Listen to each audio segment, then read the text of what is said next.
آیت نمبر 72 سے ہم شروع کرتے ہیں۔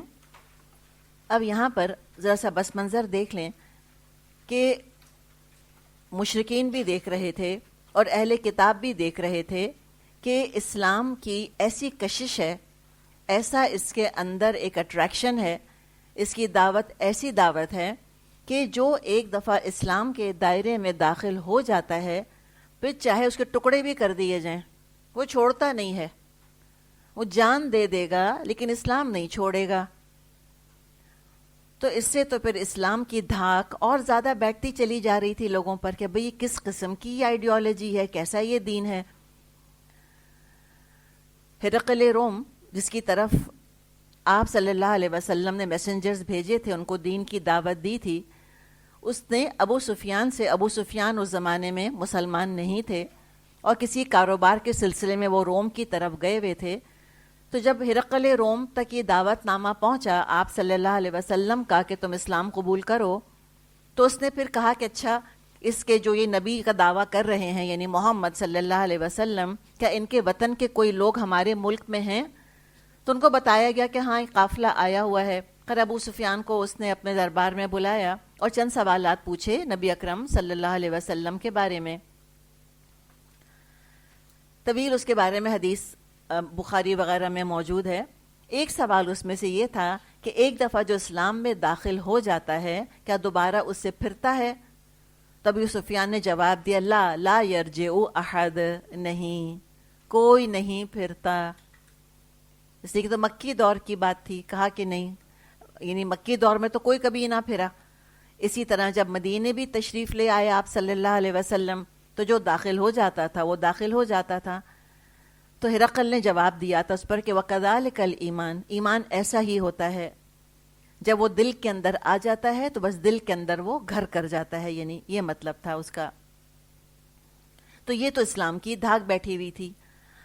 اب انہوں نے سوچا کہ اب ہم کریں کیا؟ دیکھیں انٹلیکچل یعنی کہ علمی میدان میں شکست کھا گئے، ٹھیک ہے، بدر ہو چکی تھی، عسکری میدان میں شکست کھا گئے، اخلاق میں تو بہت پہلے شکست کھا چکے تھے اہل کتاب اس مسلمانوں کے مقابلے میں۔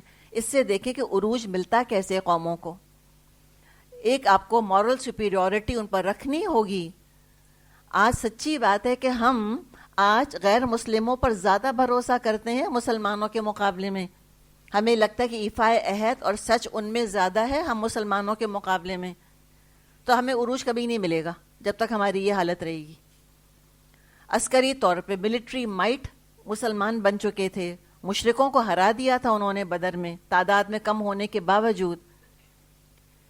سماجی نظام ان کا بہترین چل رہا تھا، انصاف تھا، عدل تھا، تو ہر میدان میں وہ شکست کھا رہے تھے اہل کتاب۔ خاص طور پہ یہاں پہ مراد ہے علماء یہود سے، یہودیوں کا ذکر ہے۔ تو جب سارے کام وہ دیکھ رہے تھے کہ ہم سے بہتر ہو رہے ہیں تو ظاہر نفرت اور حقارت اور غصہ اور حسد یہ تو پیدا ہونا تھا۔ تو اب انہوں نے سازشیں شروع کریں۔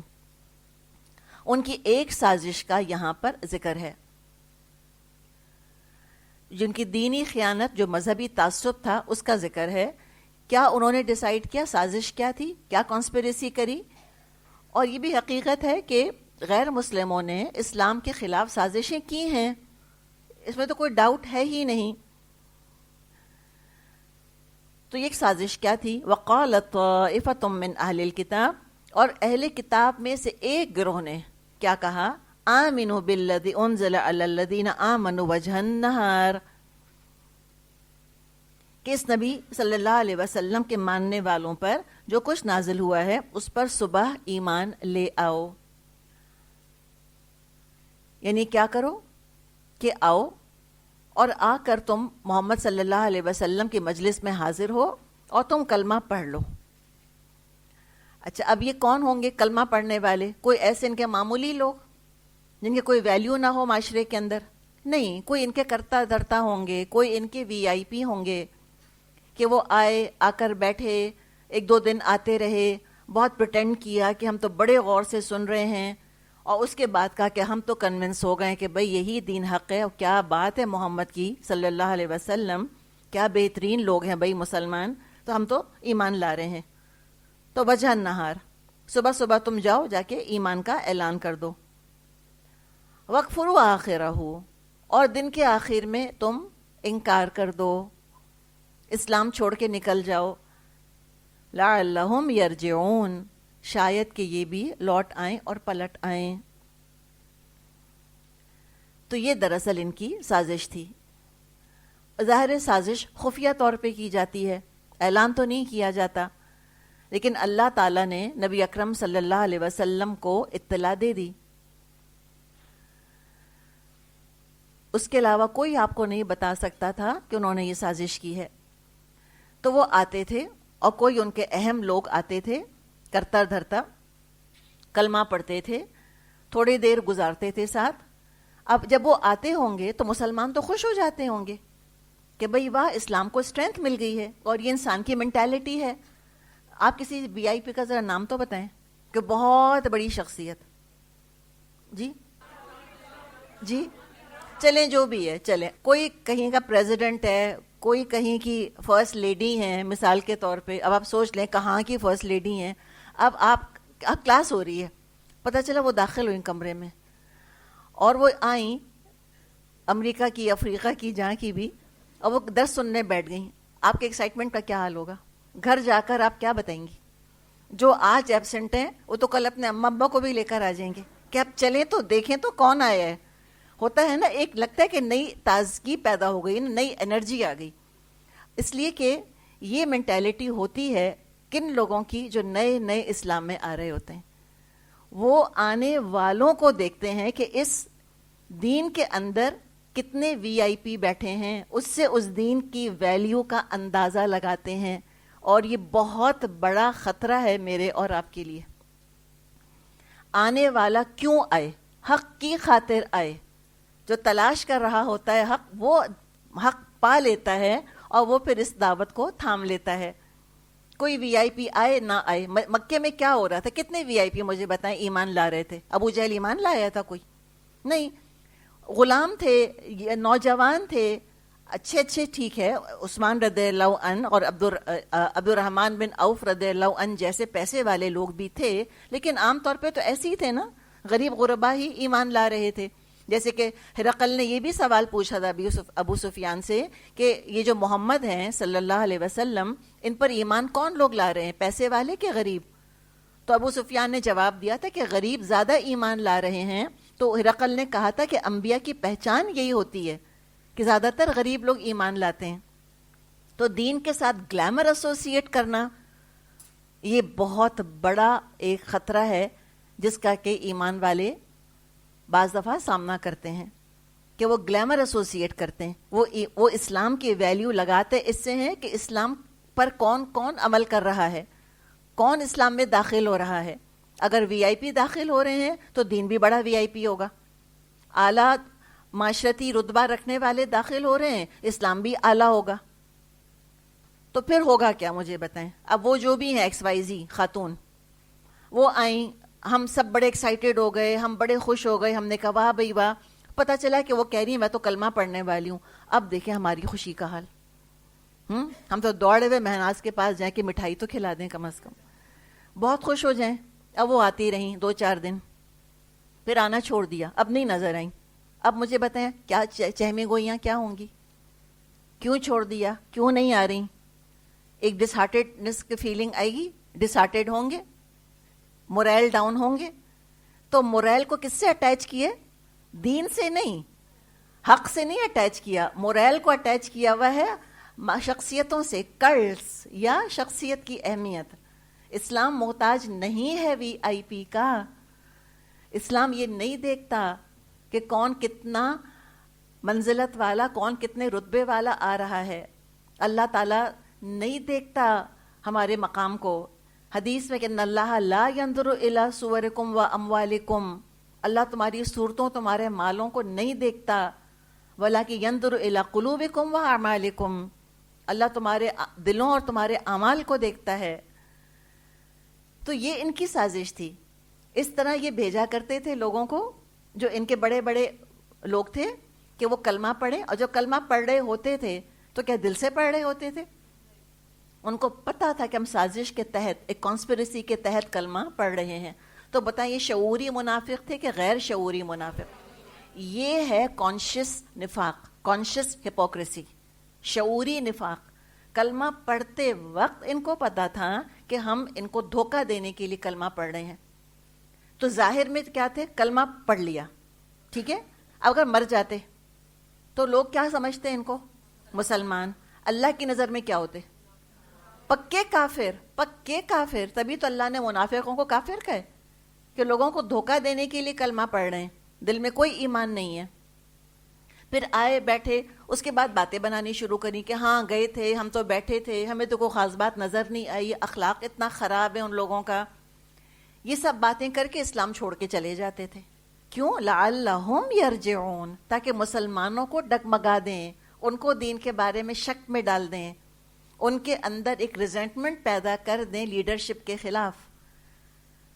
جیسے کوئی آ کر چلا گیا اس وقت، اب آپس سے مجھے بتائیں کمزور ایمان والوں کی چہمگوئیاں کیا ہوں گی کہ دیکھا ٹیسٹ جو لیتے رہتے ہیں یہ لوگ، 9 بجے آؤ 9 بجے آؤ، جان جو کھاتے رہتے ہیں ہماری. ظاہر ہے وہ چلی گئیں، وہ کیوں ایسی باتیں مانیں گی؟ تو سمجھ آئی آپ کو کہ یہ کیسی ہے؟ یہ سمجھیں کہ یہ نا ڈبل ایجڈ سوارڈ ہوتی ہے یہ چیز. اسلام میں آ کر اور جو چھوڑ کر جاتا ہے وہ صرف اپنا نقصان نہیں کرتا، وہ 10 کو اپنے ساتھ واپس پیچھے کھینچتا ہے. تو یہ آسان بات نہیں ہے کہ چیز آ کے جوائن کر کے اس کو چھوڑ دینا. نعوذ باللہ، ہمیں نفاق اور کفر اور اسلام اور ایمان کی بات نہیں کر رہے، لیکن اسلام کے نام پر جو چیز انسان شروع کرے اس کو ادھورا چھوڑ کے بھی نکلنا، یہ بھی بہت نقصان دہ ہے. اس سے بھی لوگوں کے مورائل ڈاؤن ہوتے ہیں، لوگوں کے دلوں میں شکوک اور شبہات پیدا ہوتے ہیں.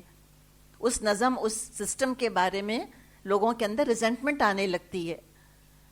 تو یہ سب چیزیں یہ لوگوں کے اندر یہ پیدا کرنا چاہتے تھے. یہ دیکھیں، یہ ہے سائیکولوجیکل وارفیئر بیسکلی. ایک نفسیاتی حربے تھے ان کے، اور آج بھی نفسیاتی حربے استعمال ہو رہے ہیں اور ہمیشہ سے ہوئے ہیں. اور یہ کہتے ہیں نا کہ ان کو ان کا ڈیو دینا چاہیے کہ اگر وہ کسی عسکری میدان میں یا اخلاقی میدان میں ہار جاتے ہیں تو ہار مان کر ہاتھ پہ ہاتھ رکھ کے بیٹھے نہیں رہتے، وہ پینترا بدلتے رہتے ہیں. اس طرح سے ورغلائیں گے، اس طرح سے کریں گے، یہ کریں گے یا ہم یہ کریں گے.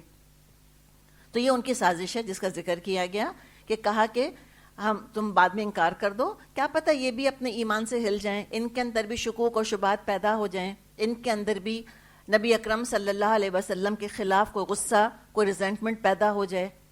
تو ایک نفاق کا عمل تو شروع کروا دیا نا انہوں نے دوسروں کے اندر. اور یہ کس کے ساتھ ہوتا ہے؟ کمزور ایمان والوں کے ساتھ، جنہوں نے شان والے لوگوں کے ساتھ اسلام کی شان کو اٹیچ کیا ہوا ہوتا ہے. تو جب ایسے لوگ، جب امپورٹنٹ لوگ دین چھوڑ کے چلے جاتے ہیں، لوگ کہتے ہیں دیکھا دین کے اندر مسئلہ ہوگا. اور جو پختہ ایمان والے ہوتے ہیں، جو صرف اور صرف اللہ اور حق کی خاطر آئے ہوتے ہیں، ان کا تو رویہ، ان کی تو سوچ مختلف ہوتی ہے. وہ تو ان چھوڑ کے جانے والوں پر ترس کھاتے ہیں کہ افسوس بدقسمت، ٹوٹی کہاں کمن، 2-4 ہاتھ جبکہ لبے بام رہ گیا تھا، کلمہ پڑھ لیا تھا، جنت کا داخلہ تقریباً پکا ہو گیا تھا، اور پھر چھوڑ کے چلے گئے، پھر محروم رہ گئے. تو ہم بھی ذرا اپنے آپ کو دیکھیں کہ کہیں ہم ان چیزوں کے ساتھ تو اپنے آپ کو اٹیچ نہیں کر رہے ہوتے. آج جو ہمارا فتنہ ہے، ہمارا فتنہ بھی نمبر گیم ہی ہے. کون کتنا بڑا عالم ہے، کس سے دیکھتے ہیں کہ کیا فالوئنگ ہے اس کی، اس کے حساب سے ہم دیکھتے ہیں. کیا کہہ رہا ہے، اوندھا کہہ رہا ہے، سیدھا کہہ رہا ہے، ہم کہتے ہیں بھی بہت بڑا عالم ہے. کیا معیار ہے بڑے عالم کا؟ نمبر 1 ٹی وی پر آتا ہے، ٹھیک ہے نا. نمبر 2 تھمز اپ اس کو اتنے ملے ہوئے ہیں، تو بس ہم کہتے ہیں بڑا عالم ہے. تو ہم بھی نمبر گیم کے اندر بہت پڑے، اور اللہ تعالی ہمیں نکالتا ہے نمبر گیم سے. کسی نے کہا ہے نا کہ جو سچ ہوتا ہے وہ ہمیشہ پسندیدہ نہیں ہوتا، اور جو پسندیدہ ہوتا ہے وہ ہمیشہ حق نہیں ہوتا، سچ نہیں ہوتا. تو جو انسان آئے مقصد کے لیے آئے، مقصد کے لیے. اسی لیے ہم نیتوں کی بات بار بار کرتے ہیں کہ اپنی نیتوں کی حفاظت کریں. جب نیت کی حفاظت نہیں ہوتی، جب خالی حق کے لیے نہیں آئے ہوتے، تو بات بات پہ چھوڑنے پر تیار ہوتے ہیں. اور کیا کہا انہوں نے؟ وَلَا تُؤْمِنُوا إِلَّا لِمَن تَبِعَ دِينَكُمْ. اور یہ لوگ آپس میں کہتے ہیں اپنے مذہب والے کے سوا کسی کی بات مت مانو. یہ بھی آپس کی ان کی سازشیں ہیں. وہ بھی اللہ تعالیٰ نے آپ صلی اللہ علیہ وسلم کو بتا دیا، اور اب سوچیں کہ یہ آپس میں سازشیں کرتے تھے راتوں کو بیٹھ کے، اور جب یہ وحی نازل ہوتی ہوگی صبح تو کیا شرمندگی ان کو ہوتی ہوگی کہ کیا ہمارا پول کھلا ہے، کیا ہمارے عیب دوسروں کے سامنے آ گئے. چپ ہو جاتے تھے، کوئی آ کے لڑا نہیں نبی اکرم صلی اللہ علیہ وسلم سے کہ کیا مطلب ہے آپ کا، کس نے کی ہے یہ بات، انکار نہیں کر سکے. تو یہ سازشیں تھیں، اور یہ ثبوت مل رہا تھا ان کو کہ ہماری آپس کی پرائیویٹ گفتگو کیسے پہنچ رہی ہے محمد صلی اللہ علیہ وسلم تک. یہ غیب کی خبر تو اللہ کے سوا کوئی دے نہیں سکتا، اور غیب کی خبریں اللہ رسول کے علاوہ کسی کو بتاتا نہیں. تو یہ ثبوت تھا سارا کہ آپ اللہ کے رسول ہیں سچے صلی اللہ علیہ وسلم. فرمایا قل، ان سے کہہ دیجئے، ان الہدا ہدی اللہ، کہ اصل میں ہدایت تو اللہ کی ہدایت ہے. اللہ جس کے لیے ارادہ کر لے ہدایت کا، دنیا کی کوئی طاقت نہیں اس کو پھیر سکتی. اسی لیے ہم دل سے مانگا کریں کہ اہدنا الصراط المستقیم، اللہ ہمیں درست راستے کی ہدایت دے.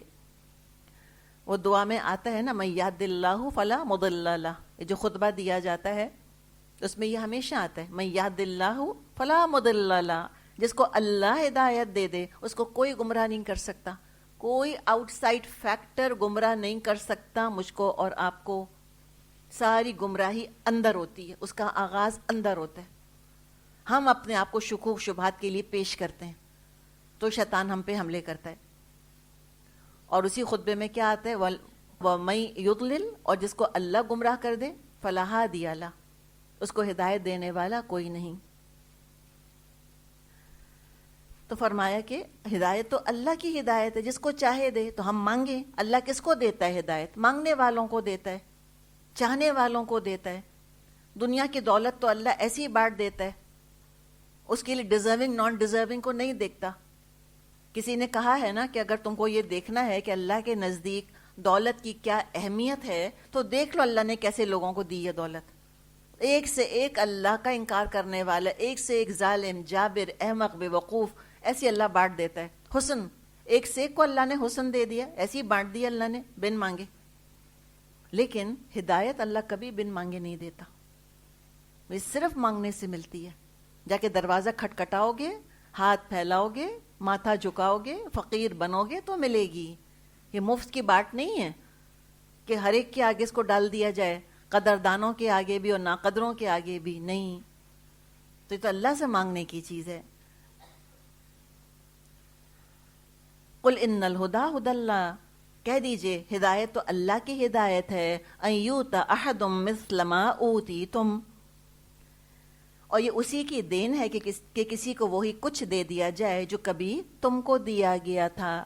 مراد ہے نبوت، کہ اے بنی اسرائیل، یہ تو اللہ کی مرضی ہے کہ اب تک اللہ نے نبوت کو بنو اسرائیل میں رکھا، اب یہ اس کی مرضی، اس نے بنو اسماعیل میں نبی کھڑا کر دیا. تمہیں کیا اعتراض ہے؟ اللہ کی مرضی، اللہ جس کو جو چاہے، یعنی کہ اللہ فرما رہا ہے اللہ جس کو چاہے دے، کہ ان یؤتی احد مثل ما اوتیتم، اسی کی دین ہے کسی کو وہی کچھ دے دیا جائے جو کبھی تم کو دیا تھا. او یحاجوکم عند ربکم، یا یہ کہ دوسروں کو تمہارے رب کے حضور پیش کرنے کے لیے تمہارے خلاف قوی حجت مل جائے. یعنی یہاں پر آپ یہ دیکھیں کہ تھوڑا سا جملہ جو ہے نا کمپلیکیٹڈ ہے. یہ کیا کہا کرتے تھے؟ قول کیا ہے ان کا؟ آیت کے شروع میں دیکھیں انہوں نے کیا کہا تھا کہ تم کسی کی بات مت ماننا سوائے اس کے جو تمہارے دین کی پیروی کرے. اپنے ہم مذہب کی بات ماننا، اس کے علاوہ کسی کی بات نہ سننا. یعنی کہ حق کو حق کی خاطر نہیں پہچاننا، بلکہ اپنے گروہ کے اندر رہ کر تم کو بات ماننی ہے بس، کہ تمہارا گروہ جو کہہ رہا ہے. آج کی اصطلاح میں ہم کہنا کہ تمہارے مولوی صاحب جو کہہ رہے ہیں نا وہی بات ماننا. حنفی خالی حنفی کی بات مانیں گے بس، مالکی صرف مالکی کی بات مانیں گے بس. سمجھ آئی آپ کو اب بات؟ اپنے گروہ کے اندر قید ہو جانا، ظاہر ہے پھر تو حق کی تلاش تو کوئی نہیں ہے نا، پھر تو تعصب ہے، صرف پریجوڈس ہے. تو یہ ان کا قول تھا. ابھی جو بیچ میں بات آئی ہے یہ اللہ کا قول ہے کہ قل ان الہدی ہدی اللہ ان یؤتی احد مثل ما اوتیتم. یہ اللہ کی بات ہے بیچ میں. اب پھر یہ آگے ان کا قول ہے یہودیوں کا، او یحاجوکم عند ربکم، یعنی یہ یہودی کہا کرتے تھے ایک دوسرے سے، اہل کتاب کہتے تھے کہ تم اپنے دین کی باتیں مسلمانوں کے سامنے مت کھولا کرو، ورنہ کیا ہوگا کہ قیامت کے دن یہ تمہارے خلاف مقدمہ قائم کریں گے کہ اللہ انہوں نے تو خود ہم کو بتایا تھا کہ ان کی کتابوں کے اندر نبی اکرم صلی اللہ علیہ وسلم کی نشانیاں موجود ہیں، تو یہ اللہ کے آگے حجت پیش کریں گے۔ سمجھ آیا آپ کو یا نہیں سمجھ آیا؟ کیا نہیں سمجھ آیا؟ اس جملے کا سٹرکچر نہیں سمجھ آیا؟ دیکھیں جملے کا سٹرکچر کیا ہے، مثال کے طور پہ دیکھیں، جیسے میں آپ سے بات کر رہی ہوں نا، اب میں کہہ رہی ہوں کہ اچھا اب آپ لوگ آئے ہیں، اب آپ لوگ بیٹھے ہیں، اب آپ تفسیر لکھنی شروع کریں، اب آپ ترجمہ پڑھنا شروع کریں، پھر میں کہوں منال ذرا والیوم تیز کر دیں، اچھا اب آپ لوگوں نے کتابیں کھول لی۔ سمجھ آیا کہ خطاب پہلے آپ سے ہے اور بیچ میں کسی اور سے خطاب کر لیا گیا، ایسے ہوتا ہے نا، خطاب کا رخ چینج ہو جاتا ہے نا بات کرتے کرتے۔ تو یہاں پر یہی انداز ہے، اللہ تعالیٰ ان کا قول نقل کر رہا ہے، اور قول ان کا نقل کرتے کرتے بیچ میں اللہ تعالیٰ نے کلیریفیکیشن پیش کری ہے کہ ہدایت تو اللہ دیتا ہے، جس کو چاہتا ہے اللہ تعالیٰ وہی چیز دے دے جو کبھی ان لوگوں کو دی گئی تھی، یعنی نبوت نبی اکرم صلی اللہ علیہ وسلم کے پاس آ گئی۔ تو قل سے لے کے اوتی تم اللہ کا قول ہے، صحیح بات سمجھ آئی آپ کو؟ اس کے بعد دینکم جہاں تھا نا، تبع دینکم سے ابھی جڑ رہا ہے او یحاجوکم عند ربکم، یہ ان کا قول اب دوبارہ شروع ہو گیا۔ یہ بھی قرآن کا ایک سٹائل ہوتا ہے بات کرنے کا۔ تو ولا تو اچھا دیکھیں جملہ کیا بنے گا بیسکلی، اگر ہم ریفریز کریں نا اس کو تو جملہ یوں بنے گا، آپ دیکھ رہے ہیں اپنے پاروں میں دیکھ رہی ہیں آپ، اب غور سے دیکھتی جائیں، دیکھیں اصل جملہ کیا تھا، وَلَا تُؤْمِنُوا إِلَّا لِمَنْ تَبِعَ دِينَكُمْ أَوْ يُحَاجُّوكُمْ عِنْدَ رَبِّكُمْ، یہ ہے جملہ، کلیئر؟ لیکن یہ جو ان کی بات اتنی غلط بات تھی کہ بیچ میں اللہ تعالیٰ انٹرجیکٹ کر رہا ہے۔ انٹرجیکشن پڑھے ہیں آپ نے انگلش میں؟ کہیں گے لو جی وہ کس زمانے میں پڑھے تھے یا نہیں پڑھے تھے، کہ ایک بات بیچ میں انٹرجیکٹ کر دی جاتی ہے، تو یہ اللہ کا یہاں پہ انٹرجیکشن ہے، اس لیے کہ ان کی بات اللہ کو اتنی بری لگی ہے، تو اللہ نے فوراً کلیریفیکیشن وہاں پر دیا کہ ہدایت اللہ دیتا ہے، اللہ کی مرضی، اللہ نبوت جس کو چاہے دے دے۔ یہ بات مکمل ہو گئی، پھر ان کا قول شروع ہو گیا کہ وہ کہتے ہیں کہ تم کسی اور کی بات کی تصدیق نہیں کرنا سوائے اس کے جو کہ تمہارے دین پہ چلے، ورنہ کیا ہوگا، یہ قیامت کے دن اللہ کے آگے کھڑے ہو کے کہیں گے کہ اللہ ان کو پتہ تھا اور پھر بھی یہ ایمان نہ لائے۔ اب آگے فرمایا قل، کہہ دیجئے، ان الفضل بید اللہ، کہ بے شک فضل تو اللہ کے ہاتھ میں ہے۔ تو یہاں فضل کہا کس کو جا رہا ہے؟ ہدایت کو، نبوت کو، کتاب کو، وحی کو۔ اب تو نارمل جملہ چل رہا ہے، اب یہاں قل سے اب نارمل جملہ چل رہا ہے، یہ اللہ تعالیٰ فرما رہا ہے ایگزیکٹلی، بالکل۔ تو دیکھیں آیت لمبی ہے نا، تو اس میں اب خطاب دیکھیں، اب اس کے اپنی ٹرمینالوجی ہے، پھر ٹرمینالوجی کے اندر آپ الجھ جائیں گی اگر ساری ٹرمینالوجی آپ کے سامنے رکھی کہ اس کو کیا کہتے ہیں اور اس کو کیا کہتے ہیں، تو اس کو چھوڑیں، بس اتنا سمجھ لیں آپ کہ اللہ تعالیٰ نے بیچ میں اپنا جملہ بیان فرمایا اور پھر دوبارہ سے قل سے پھر اللہ کی بات شروع ہو رہی ہے کہ قل، اے نبی صلی اللہ علیہ وسلم، ان الفضل، آپ فرما دیجئے، ان الفضل بید اللہ، کہ فضل اللہ کے ہاتھ میں ہے۔ ہم بعض دفعہ مسلمان ہوتے ہوئے کہتے ہیں کہ ہم کو یہ نہیں ملا، ہم کو وہ نہیں ملا، ہمیں تو سارا فضل مل گیا۔ ہم جب مسلمان ہیں تو فضل ہی فضل ہے ہمارے اوپر، ہم شرک سے دور ہیں، فضل ہی فضل ہے، عقیدہ ہمارا توحید ہے، اس سے بڑا کیا فضل ہوگا؟ تو سارا فضل تو اللہ کے ہاتھ میں ہے، یوتی ہی من یشاء، جس کو چاہے وہ عطا فرمائے۔ تو الحمدللہ اللہ نے میرے اور آپ کے لیے چاہا کہ اللہ تعالیٰ مجھ کو اور آپ کو اپنا فضل دے، تو قدر کریں۔ آپ صلی اللہ علیہ وسلم نے فرمایا ہے نا کہ جس کو قرآن کی نعمت دے دی گئی اور اس نے پہ کسی اور کی نعمت پہ رشک کیا، اس نے قرآن کی قدر نہیں کری۔ اس سے بڑا فضل کچھ نہیں ہو سکتا۔ مبارک ترین مجلس دنیا کی یہ مجلس ہے۔ کون سی مجلس؟ العلم کے کمرے میں بس نہیں پھر جہاں بھی قرآن پڑھایا جا رہا ہے الحمدللہ اس سے مبارک مجلس کوئی نہیں ہو سکتی کہ فرشتے جو ہے وہ گھیرا ڈال لیں اور سکینت نازل ہو جائے اور رحمت ان پر برسے اور اللہ یاد کرے ان کو اپنی مجلس میں، کن کے سامنے؟ جو اللہ کے پاس ہے، مقرب فرشتوں میں نام لے لے کر اللہ ذکر کرے کہ کون کون اس مجلس میں موجود ہے. مجھے بتائیں اس سے بڑا فضل کیا ہوگا؟ آج مجھ کو اور آپ کو پتہ چل جائے کہ وائٹ ہاؤس میں میرا اور آپ کا نام آیا، تھوڑا دل تو دھڑکے گا کہ کیوں آیا، لیکن کہ بڑی تعریف ہو رہی تھی بھئی آپ کی ماں. تو کسی عام مجلس کا بھی ذکر آ جائے نا، اگر کوئی کہے کہ فلاں مجلس میں، تو آپ کی بڑی تعریف ہو رہی تھی، ہمارے دل باغ باغ ہو جائیں.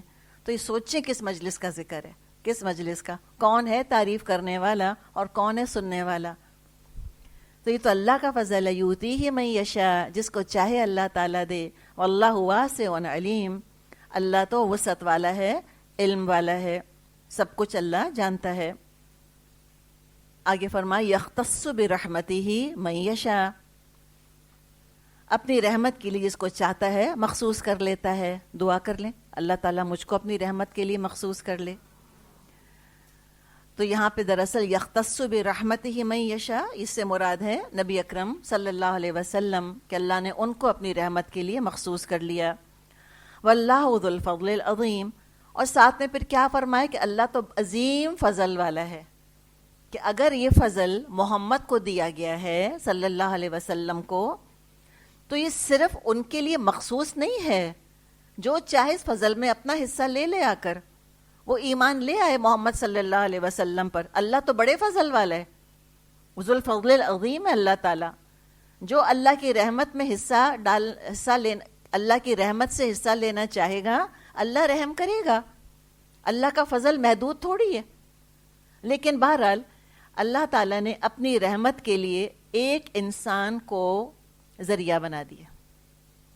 بٹے گی رحمت تو انہی کے ذریعے سے بٹے گی.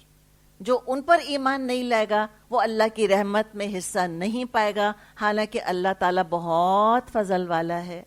تو کتنا محروم ہے وہ. دیکھیں ایک گلاس پانی ہے اور 100 پینے والے ہیں، تو چند کے پاس ہی جائے گا نا، باقی تو محروم رہ ہی جائیں گے. پورا میٹھے پانی کا چشمہ بہہ رہا ہے، اور پھر کوئی اگر پیاسا ہے تو پھر قصور کس کا؟ پانی کی تو کمی نہیں ہے، چاہت کی کمی ہے نا. تو یہاں فضل کی تو کمی نہیں ہے، چاہت کی کمی ہے. ان کو چاہیے ہی نہیں فضل. اتنے گم ہیں دنیا میں، اتنے مست ہیں دنیا کے اندر، کہ وہ تو نظر اٹھا کے دیکھنا نہیں چاہتے نبی اکرم صلی اللہ علیہ وسلم کی طرف. وہ تو قرآن کھولنا نہیں چاہتے. تو اور محرومی ہے کہ اتنا عظیم فضل ہوتے ہوئے کوئی محروم رہ جائے. کتنا افسوس ہے ان کے حال کے اوپر، کتنے بد نصیب ہیں. تو اللہ نے مخصوص تو کیا ہے نبوت کے لیے محمد صلی اللہ علیہ وسلم کو. اب سب کو بہرحال جانا انہی کے پاس ہے، وہیں سے جا کر رحمت میں سے حصہ ملے گا. یہ ہر ایک کے پاس خزانہ نہیں رکھا ہوا رحمت کا. اور اللہ تو بڑے فضل والا ہے. تو یہاں پر ایک سازش ہے جس کا کہ ذکر کیا گیا، اس کے بارے میں تبصرہ آیا